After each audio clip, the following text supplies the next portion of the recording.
Okay, guys, thanks for coming out and covering us. I appreciate that. Good first day. A lot of enthusiasm. Guys are flying around. You know, there's no pads, so you got to really be careful. But I was excited.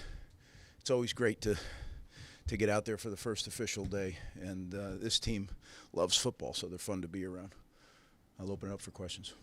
Big news leading into camp. YD Collier, your top-ranked recruit, is signed with the program. Just how big is it to get him into the program now, and just kind of what are the expectations the program has for him here in his first year? Yeah, YD, certainly a fine player, one that we're really excited about. He's got to finish up some things still, so he's not here yet, but he will get here soon. We did that with three guys. We reclassed three guys this year: Cannon Marshall, Latrell Noel, and YD, and all three of them are very promising prospects. So great to get them in our program, training with us, eating with us, all those things, and then learning football and learning our culture. So very excited about all three of those guys. Defensive line, it seems like you have a lot of depth again, especially along the interior. What are you guys kind of expecting from that group? I know there's a lot of new faces, but also a lot of veterans. Yeah, that's a great point, Richie. We have a lot of names there that are good players. Now we have to sort out how we're going to do the rotation, and it's both inside and outside. I think, I like our depth, but how are we going to do it? That's, coaching, one of the hardest things about coaching is making sure you have the right 11 people on the field.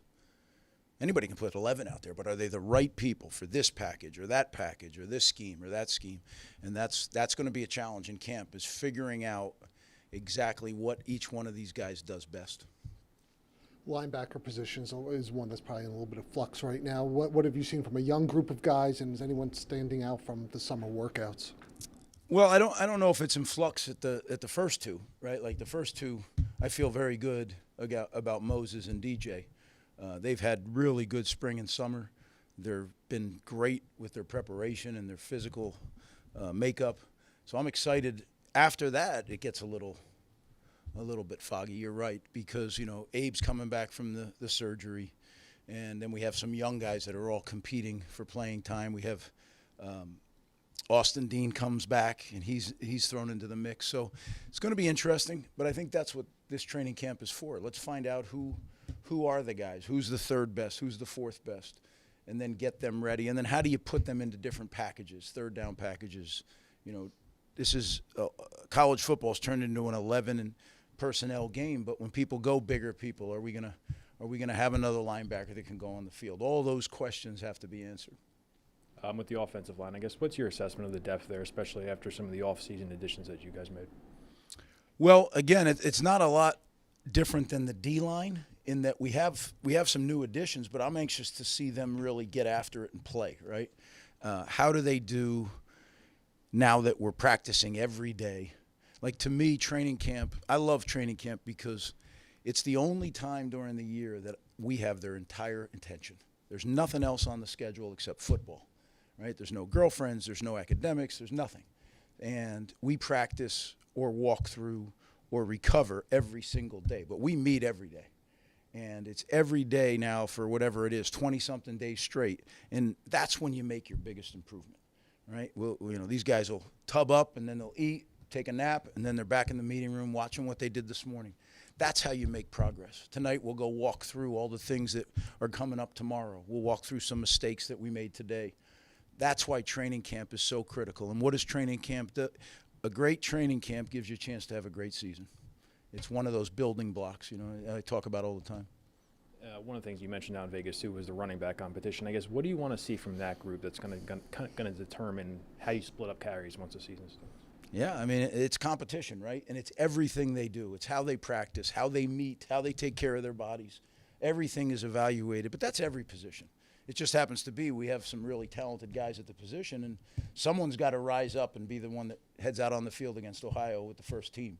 And we're trying to figure that out. We'll rotate guys. We're going to give everybody as equitable a chance, right, behind the same line, against the same defense. We're really going to be much like when you have a quarterback competition, because we want to make sure that we're evaluating apples to apples. I know you talked about him a little bit at the Charity Golf Classic, but Spencer Brown coming in, and this was an opportunity now to kind of see, his work this offseason. What are your thoughts about him, and have there been any kind of philosophical changes with the strength and conditioning program? Yeah, there's been some. I mean, Spencer, first off, has done an unbelievable job. I mean, really galvanizing the strength staff, the players. I'm pleased, really, really pleased with where we're headed. But it's been, what, 7 weeks, 8 weeks? So it's not like he's had a ton of time. But we have made some. One of the things that I believe in is you hire great people and then you let them do their job. You give them direction and you give them a vision, but you have to let them, do what they believe is best. That's why you hired them. So I listen to them. Unless I'm vehemently opposed, I usually let people lead their area of expertise. So he's made some changes already, and he's talked to me about other things he'd like to change, and I'm all for it. You talk about hiring great people. Kirk Shaka, in his first 2 years here, the offense has taken a leap in those 2 seasons. What are you kind of hoping to see from the offense this season? Just continue the trajectory that it's on. And you're right, Kirk is the best. I have complete trust in him. He does an unbelievable job. We're very fortunate to have him. And his staff as well. We've been able to keep his staff together.